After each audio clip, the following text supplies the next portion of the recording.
Well, new tonight, NOAA releasing its outlook for this year's hurricane season. The agency is expecting an above-average storm season this year. To prepare now, meteorologist Brittany Van Voorhees joins us in studio to look at this a little bit more. Here, Brittany. So I think the big thing that we always talk about is the fact that it only takes one storm to make a bad season. But NOAA coming out with their hurricane forecast, 14 named storms is the average. They're looking at 13 to 19. 7 hurricanes is the average. They're looking at 6 to 10, and 3 to 5 major hurricanes of those 6 to 10. So what does this tell us? Well, it's slightly above average, and there's a few reasons why, but it's also in line with some of the other organizations that we know put out hurricane season forecasts, such as Colorado State, as well as NC State here in the Carolinas. So right at, if not slightly above that average. Well, big reason why. We've talked about this a few times. You might have heard it a time or two.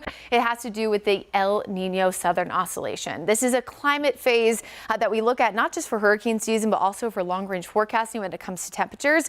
Normally, when we're in an El Nino, we see lesser impacts because there's cooler waters, more wind shear, more stability. La Nina is the opposite of that, where we're actually just transitioning out of. So a weak La Nina, which is a warmer Atlantic, less wind shear, less instability, or less stability that is. And then La Nada. So El Nino, you can get that off. It's not going to be that impact this year. But La Nina is above average influence, whereas La Nada is a neutral phase, which kind of has no significant influence. And we're bopping back and forth between the two.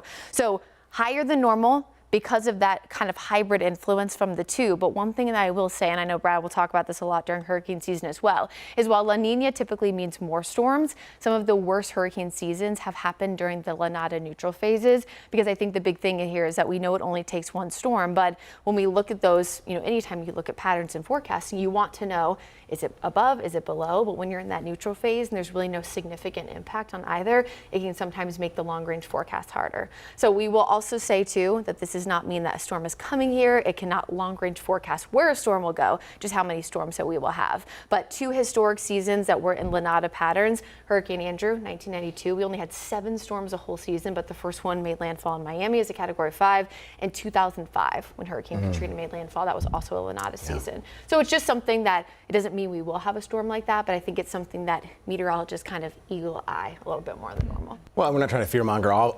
Obviously, also, we want people to prepare, right? Brad always talks about this. Now is the time to prepare and get yourself ready in terms of having the right shelter, the right food, the right backup electricity, that type of situation, right, Brad? Yeah, now is the time that you don't wait until the season is going, or even when we get a storm heading our way. So get that kit together now. The great thing about those kits, those weather kits, you can keep them for any kind of disaster, whether we get a power outage, tornadoes, floods, they work for everything. So if you want to learn more about that, go to our website, WCNC.com. We always have great information there to show you how to get that kit together. Now,